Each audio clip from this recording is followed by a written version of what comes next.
Frêmito, o podcast vascular do perfil O Fogarty da Madrugada.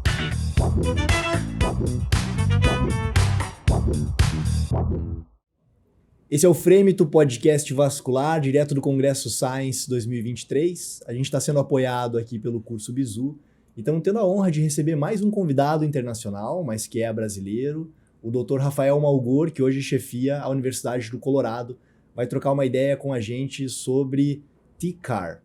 Ô Rafael, uma honra, cara, pra gente ter você aqui. Foram 3 anos de negociação, cara, pra te trazer.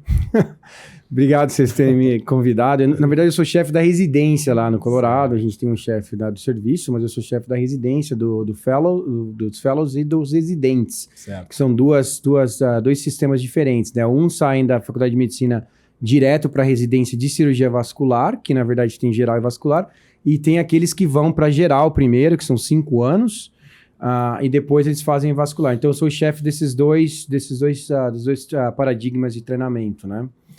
Mas legal. É muito bom. 3 anos aí, né? 3 anos. Poderiam ter sido 5, né? Por isso que eu tô... Veja pelo lado bom, Positivo, otimista. Poderia ter sido 1 também. Né? Com certeza. Temos que aumentar o cachê, Fábio. Você que negocia os valores aqui tem que pagar melhor em dólar, os caras. Tá em dólar. Tá pagando muito pouco. Bom, Rafael, a gente ainda não tem, né, o TCAR no Brasil, tá todo mundo ansioso para poder receber e começar, mas o que eu queria que você comentasse com a gente é por que TCAR pode ser melhor do que transfemoral na angioplastia carotídea. A grande sacada, na verdade, do dispositivo é você entrar pela carótida, né? Que é a carótida comum, a gente faz uma incisão acima da clavícula ali, né?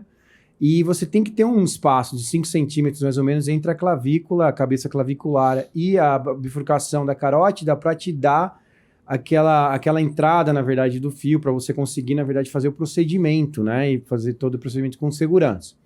Então, o que o TCAR veio para contribuir, né? Elimina a parte do arco aórtico, né? Se você vem pela femoral, você tem que cruzar o arco aórtico, que às vezes o arco aórtico é um arco tipo 3, vamos dizer assim, um arco difícil, que tem bastante placa, que pode embolizar e causar um AVE maciço, né? Que a gente chama.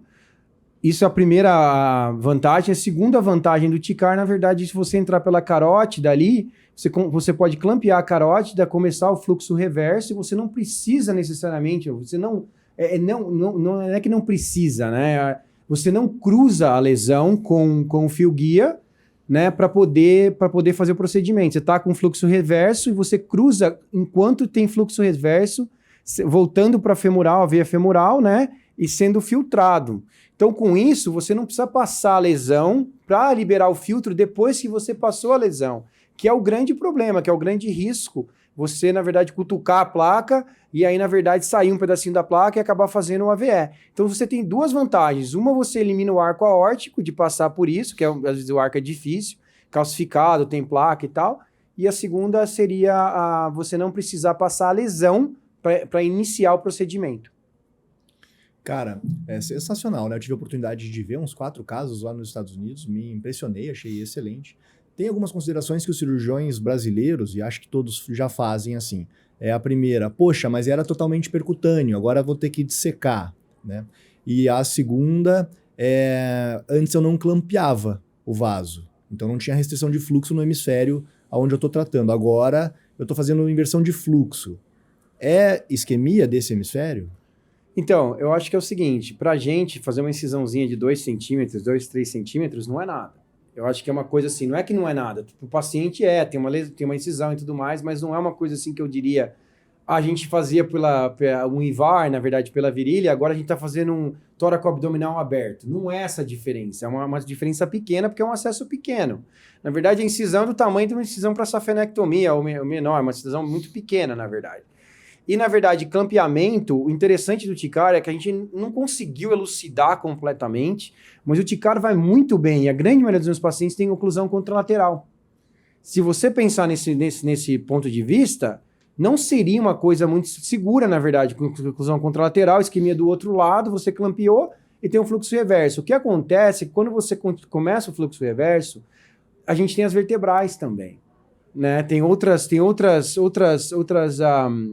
formas de fazer essa perfusão do hemisfério que não é necessariamente a carótida. Por isso que o paciente não tem um AVE quando tem oclusão contralateral, o que é uma indicação do TICAR. E outra coisa também é que o fluxo reverso, o tempo de fluxo reverso médio na literatura é de 8 minutos. Então são 8 minutos, na verdade, 8, 10 minutos que você está fazendo o procedimento. Não é uma coisa que você falou, vou ficar clampeado 30 minutos, que nem 45 minutos. Quando você faz, às vezes você faz endarterectomia, entendeu? Dependendo com quem você está fazendo endarterectomia, a gente em serviço universitário, às vezes a gente tá fazendo um procedimento, né? Aí você fala assim, mas a gente coloca shunt, na verdade, se for demorar muito e tudo mais, ou a gente faz outro tipo de monitorização. Mas mesmo assim, o shunt não é isento de complicações. A gente sabe que tem complicação de shunt, até 10% dos pacientes podem ter complicação com shunt, né? Então, acho assim, o paciente não desenvolve o AVE hemisférico por causa das outras rotas de perfusão do hemisfério que abrem, na verdade, quando o paciente tem o fluxo retrógrado. Quando a gente faz o fluxo retrógrado, na verdade, tem aquela pressão que, na verdade, puxando, e a gente acha que abre colaterais, choke vessels no cérebro, e faz com que faça essa perfusão por outras vias que não seja carótida. E assim, e vai muito bem com oclusão contralateral. Rafael, em relação à indicação, tá? É só para o caso de arco ruim, calcificado, tipo 3, ou você já indica abertamente para todo mundo? E além disso, se existe alguma contraindicação ao método? Então, antigamente, nos Estados Unidos tem os procedimentos são feitos assim, a grande maioria deles, não todos. Por exemplo, eu dou um exemplo, o Shockwave não tem um código para ser reembolsado, os cirurgiões, né, para a parte periférica. Ele é considerado um balão comum, mas a diferença de preço entre um Shockwave para um balão comum é gritante, é 10, 20 vezes mais. Só que assim, o hospital, na verdade, a gente, na verdade, recebe um pacote, e aí você vai ver o que você vai querer usar, mas se o paciente precisa de Shockwave, você vai e usa o Shockwave. Mesmo tendo um decréscimo, na verdade, na margem que a gente chama de lucro e tudo mais, quando isso acontece. Então, assim, não tem um código. Então, o TICAR, na verdade, quando ele começou, ele não tinha um código, né? Porque, na verdade, o código é de estente de carótida. É o mesmo código. Você não ganha mais porque você fez uma incisão. É o mesmo código, na verdade. Então, se você não entender a parte de código dos Estados Unidos, que a gente chama de CPT, na verdade, Code, né, Terminology, se você não entende, você não sabe como é que ficava essa parte de indicação. Por quê? Porque mesmo que eu quisesse fazer num paciente que não era high risk, que não era alto risco, eu não conseguia fazer, porque na verdade ia custar e não ia ter um código para isso. Então não estava tecnicamente indicado, ou para pacientes não ia ser reembolsado. Então o pessoal não fazia por causa disso. Hoje em dia o FDA, na verdade, aprovou o TICAR como uma solução para pacientes de risco standard, que na verdade é o risco normal. Então, nos Estados Unidos, a gente pode fazer TICAR para todo mundo. Pacientes que têm indicação para endarterectomia de carótida, stent transfemoral, a gente consegue fazer TICAR para todo mundo. Então, assim, mas o que eu acho? Eu acho o seguinte, tem que ter uma noção, por exemplo, se o paciente tem 50 anos de idade, tem uma placa assim super localizada e que pode ser feita a endarterectomia de carótida, tem vários motivos o porquê a gente deve fazer endarterectomia de carótida. Eu acho que é um procedimento que a gente conhece faz mais de 50 anos, é um procedimento duradouro, você entendeu? E eu acho que a gente tem que nunca pode esquecer da parte cirúrgica, né? E eu acho que isso é uma coisa boa. Agora, se o paciente tem, sei lá, 78 anos de idade, oclusão contralateral, um monte de comorbidade, IF de 20, a fração de ejeção de 20%, 15%, faz sentido, em um arco ruim, com um monte de placa, faz sentido fazer o TICAR.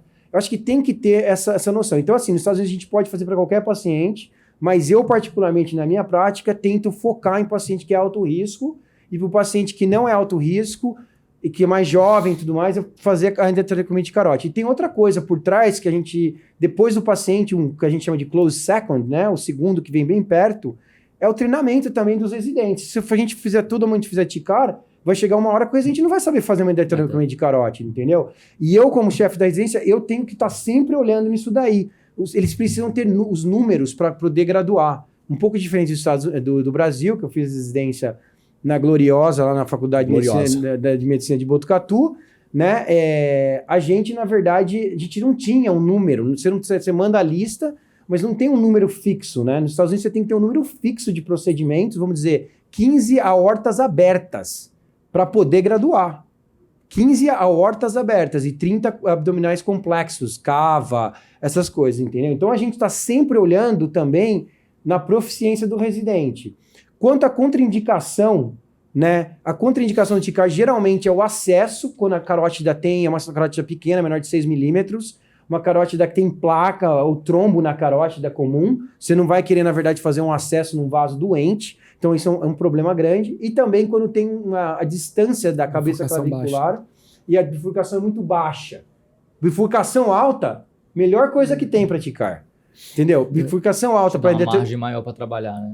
Entendeu? Dá aquela pista de pouso, né? Agora, bifurcação alta para endarterectomia de carótida, às vezes é duro, né? Pesado. Mas né? na prática também você comentou principalmente com relação à endarterectomia. Mas aquele caso que aceita, por exemplo, ele não é melhor para endarterectomia, mas aceitaria tanto o TICAR quanto a angioplastia. O que tem sido a sua preferência hoje? A transfemoral? Transfemoral acabou. Eu acho que assim, a gente não tem estudo randomizado. Tá? Eu não vou falar que o nível de evidência 1, não tem. Não tem como eu falar isso daí, porque não teve randomizado comparando uma coisa com a outra. Um crash trial, na verdade, TICAR versus aí, não tem. Agora, tem estudos menores e tem um registry. Que o registry, o problema do registry é que não randomiza, assim, entendeu? Então tem bias que entra no registry, né? E assim, a gente viu no registry, que não é level 1 data, mas assim, no registry, a incidência de, na verdade, AVE, infarto e tudo mais é o dobro com a parte transfemoral. Então, no meu algoritmo, não tem mais cabimento eu fazer transfemoral por causa do risco que tem o transfemoral. Vai virar de exceção, você acha assim? Não Com tem certeza. indicação do TICAR, não consigo fazer outra técnica. Aí você vai partir para transfemoral. Com certeza. E assim, o transfemoral é muito bom. Por exemplo, a gente teve um paciente que a gente acabou de fazer, que o paciente tinha um estoma traqueal.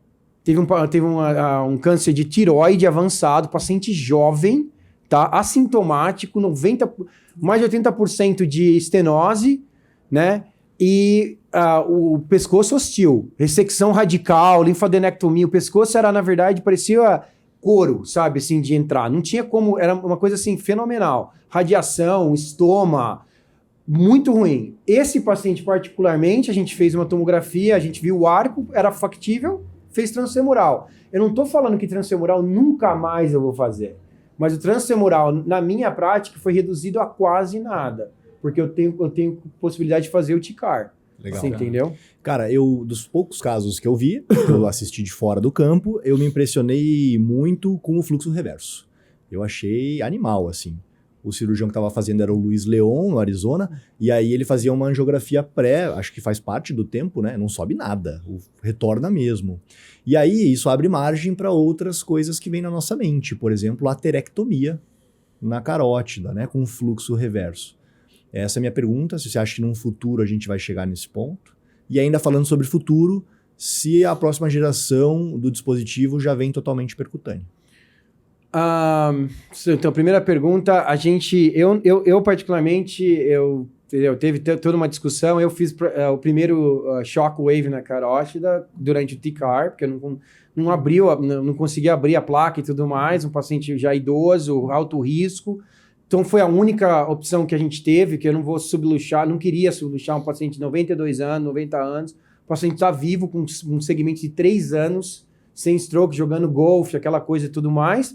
Mas assim, eu acho que uma das primeiras aterectomias de carótida pelo TICAR, na verdade, foi o Nick Mawad, que é amigo meu, a gente publicou um editorial no Jornal Vascular Brasileiro faz 2 anos, 3 anos quase, e eu falando de shockwave e ele falando de aterectomia, porque ele fez o primeiro, foi completamente separado de tudo, porque o pessoal não ficou com medo e tal. E aí o meu chefe, na verdade, lá da Universidade de Colorado, fez um caso também de aterectomia. Quer dizer, eu acredito que é completamente off-label, né? Completamente, assim, não tá no livro nem nada disso daí, mas eles tiveram que fazer isso daí para ajudar o paciente. E assim, a aterectomia é perigoso no seguinte coisa que pode, um pedaço daquela placa pode não ser filtrado, mas como você falou, quando a gente faz esse tipo de procedimento, a gente deixa a pressão arterial mais alta, em vez de 140, a gente vai para 160, 180, para aumentar a cabeça de pressão, aumentar o fluxo reverso, que é um fluxo passivo, não tem um motorzinho, uma bomba, é um fluxo passivo de diferencial de pressão. Então a gente aumenta a pressão para tentar lavar mais ainda aqueles debris que ficaram ali na aterectomia.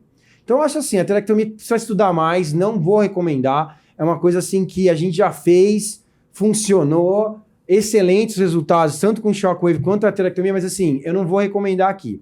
Mas já fizeram, tá? E essa segunda pergunta era sobre percutâneo. Percutâneo é uma coisa meio que fica difícil, por quê? Se a gente tiver uma complicação no acesso percutâneo da carótida é uma coisa. Ter uma complicação no acesso percutâneo na virilha é outra completamente. Você entendeu? Se acontecer alguma coisa, se tiver um problema, na verdade, de fechar, não sei o que e tal, aí não é que poderia ser uma tragédia, porque se tiver uma dissecção, entendeu? Dissecou, você vai abrir para fazer um PET, virou uma endarterectomia de carótida, assim, entendeu? E qual dispositivo de fechamento usar, né? Por exemplo, o perclose não tem nem shaft para entrar inteiro, né? Então, mas eles já fizeram. Já teve gente que fez perclose. Mas enfiou o perclose até o sifão. Porque o negócio é o seguinte, você vai colocar os perclose no final. Não são 2 percloses. Porque o device é 8 French. O device é 8 French. Então, para fechar o TICAR, você precisa de um ProGlide. É uma coisa simples, é uma geografia simples. Não é um IVAR, um TIVAR, que você vai ter que fazer 2, entendeu? Pre-close technique. Não é isso. É um só. Então dá. Poderia ser AngioSeal. Você poderia até usar um AngioSeal, um Mint, isso aqui e tal. Mas você vai usar um AngioSeal? Eu, particularmente, já tive não vascular. É 8 French. Mas vascular, eu nunca vi isso daí. Mas assim, eu já fui chamado por outros colegas de outras especialidades porque aquele footplate ficou, na verdade, na placa. E embolizou. Às vezes pode embolizar. Agora, se isso daí embolizar ou, na verdade, ficar na placa, a carótida não é uma femoral comum, você entendeu? E eu tenho uma reserva. Eu acho que percutâneo, por enquanto, eu não vejo razão para ter, entendeu? O risco é muito alto. E a punção é baixa aqui, né? Isso, não justifica. Isso você falou tudo de pra cima. Se tiver alguma compressão pra dentro ainda, imagina, tem que abrir tórax, enfim. Com certeza. E pra A gente certeza que vão fazer ainda. Não, já fizeram. Com certeza, mas com certeza Eu vão tinha um fazer. sócio na Virgínia que fez. Cara, qual o dispositivo que passaram da aterectomia? CSI, Diamondback. Tá. Diamondback. E esse Orbital emboliza muito, Atherectomy. A gente não tem aqui, infelizmente. Não. Mas eu não sei se... Eu nunca fiz. E pra gente finalizar, então, uma mensagem final para quem não pôde acompanhar a palestra, enfim, o congresso, o que você poderia passar para os nossos ouvintes aí? Sobre o congresso ou sobre o TICAR? Ambos. Eu acho assim, o Science trazer, a gente tem trazido mais e mais, às vezes, brasileiros que estão nos Estados Unidos, eu acho que fica no futuro próximo, nos próximos Science, já falei com o Dr. Labrópolis, né, o Nikos, e eu acho que isso daí vai aumentar. Por quê? Por causa desse intercâmbio, né? Porque você está na palestra, você tem como chama? O negócio de ouvido lá, Translator lá. entendeu? Tem um translator, e tá sempre traduzindo e tudo mais, tá beleza, a gente tá falando inglês, tá todo mundo discutindo, você tá ali. Saiu pro coffee break, o negócio fica mais complicado, porque às vezes você quer discutir uma experiência, alguma coisa que a gente tá fazendo nos Estados Unidos, que tem um device que ainda não tem aqui, né? E fica mais complicado, porque se você não tá naquela de falar inglês, tá super bem e tudo mais, eu acho que o Science traz isso, né? Traz bastante gente dos Estados Unidos e gente, assim, que tá menos ocupada. Às vezes, você acaba trazendo gente dos Estados Unidos, mas, assim, uma pessoa ocupada que não acaba não ficando no congresso, fica passando, não sei o que e tal, tem um monte de gente chegando, não dá para você perguntar. Então, eu acho que o Science tem esse potencial, eu acho que a gente vai reativar, está vendo aí para reativar o Fellows Course, que a gente tinha no passado, que a gente fazia o Toolbox, na verdade, PhD, não sei o que, a gente vai estar trazendo mais pessoas, a Glória Salazar veio esse ano, entendeu? Vim eu, a Glória Salazar, e a gente vai tentando trazer os expatriados do Brasil, que estão nos Estados Unidos também, para tentar fazer esse intercâmbio e também servir de mão dupla, né? Porque você acaba conhecendo gente daqui, às vezes as pessoas querem ir para os Estados Unidos, conhecer o serviço, acaba que fazendo essa ponte, né? Eu acho que o Science tem esse potencial de fazer essa ponte com os brasileiros, com brasileiros nos Estados Unidos, ou sem brasileiros mesmo, fazer essa ponte. Eu acho que o Science está crescendo, já a 7ª edição, né? Eu acho que tem se estabelecido bem como o Congresso Endovascular, tanto para a geração mais jovem quanto mais adulta. Enquanto a TCAR, eu acho que vai ser uma revolução quando chegar no Brasil. Eu acho que tem um potencial grande de ser uma revolução. Vocês vão perceber que o negócio é in and out, né? Desde os 10 minutos que você fez, o procedimento acabou. E muita gente, eu lembro que o Razuki, na verdade, estava comigo num Pan-Americano, um webinar do Pan-Americano, e o Álvaro virou para mim e falou assim, eu não vejo cabimento no que você está falando, porque, na verdade, eu já fiz mais de 3.000 transfemorais, alguma coisa desse tipo, e eu não tenho esse stroke rate que vocês estão mostrando aí. Então, eu concordei com ele. Eu falei, Álvaro, se eu tivesse que fazer o meu stent de carótida, você faria transfemoral. Eu deixaria você fazer o meu stent de carótida. Mas é ele que já fez 3.000, 4.000, 5.000, você entendeu? Que dava curso e tudo mais. Então tem uma grande diferença de curva de aprendizado. Se o pessoal não tem feito bastante, o Leonardo Lucas faz bastante, na verdade, parte com AIVOS, com um monte de coisa também. Eu falei com o Léo, não, Léo, você faz um monte, tá beleza, entendeu? Agora, se você não fizer tanto, eu acho que a curva de aprendizado do TCAR é muito menor.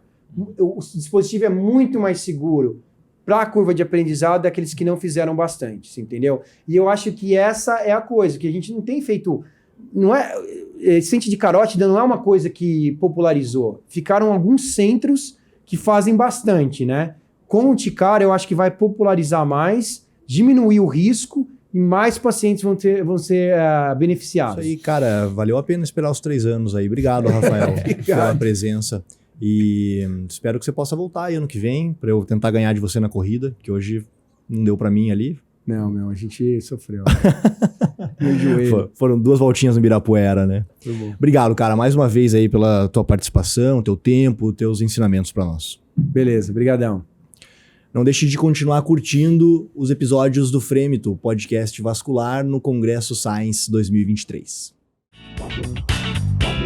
Frêmito, o podcast vascular do perfil O Fogart da Madrugada.